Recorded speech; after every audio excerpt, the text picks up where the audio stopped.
You see this is my woman. Philippa's strong commitment to fighting cancer began after she lost her sister to breast cancer in 1986. So she died, and Eugene, I took her home, a 24-hour flight.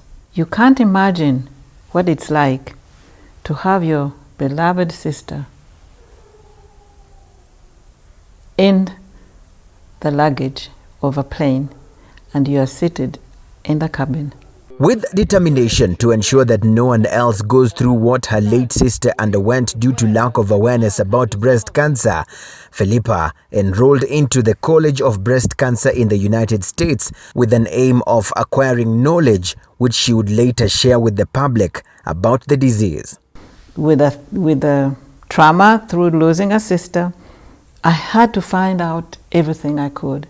Because of her late sister, Philippa became at risk of also having cancer. In 1994, I went for my mammogram.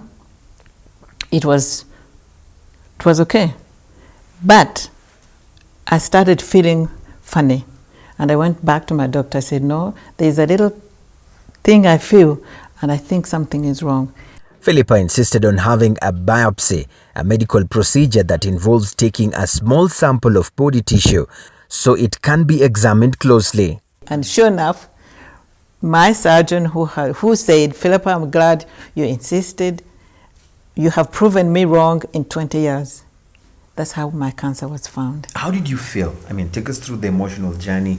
Here you are, and you are the one who has actually insisted on going for that specific test that actually reveals finally exactly that it's there. How did that make you feel first? It made me realize that God was using cancer to direct me in a path that might help somebody else. Mm-hmm. Today, Philippa is cancer-free. She has founded the Breast Cancer Initiative East Africa, whose slogan is Knowledge is Power. In Rwanda, she runs this wellness center, a home for mostly women who have been rendered vulnerable as a result of suffering from breast cancer. We had a woman come here. She is almost on her last leg. She was at Butaro, but we had a training here. She wanted to come because she wanted to be an ambassador. Her husband has just been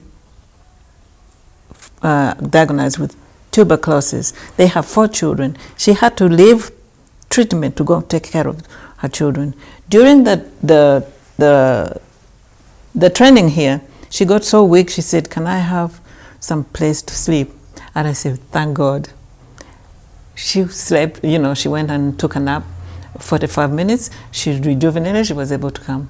So I said, this center is going to be. Through the Wellness Center, women from different parts of Rwanda come to get basic training and education about breast cancer prevention and management. For survivors of breast cancer who sadly have their breasts removed, Philippa and her team restore their seemingly lost dignity. A woman who has lost her breast is seen as a damaged good by the husband, especially those who are not enlightened. So, when a woman who has gone through the trauma of breast cancer gets her normality back, it's a major thing. Right. And in fact, one woman looked at me after she had put her prosthesis on. She says, "Mbaye umuntu." Right, so these are just normal vegetables planted on the little space that we usually have in some of our gardens back home. And what Philippa and her team right here at the Wellness Home is trying to do is to use this as a model, and usually women come here and they get trained on how to be able to use the little space that they have, including using sacks, bags, to just fill them with the soil and be able to plant healthy vegetables in order to avoid or prevent cancer. And all this she's doing out of her experience after losing her sister, who passed away of cancer, and of course also being a cancer survivor, breast cancer survivor. And all this with an aim of pumping the information of prevention is better than cure. For the special assignment, I'm Eugene Anangwe reporting.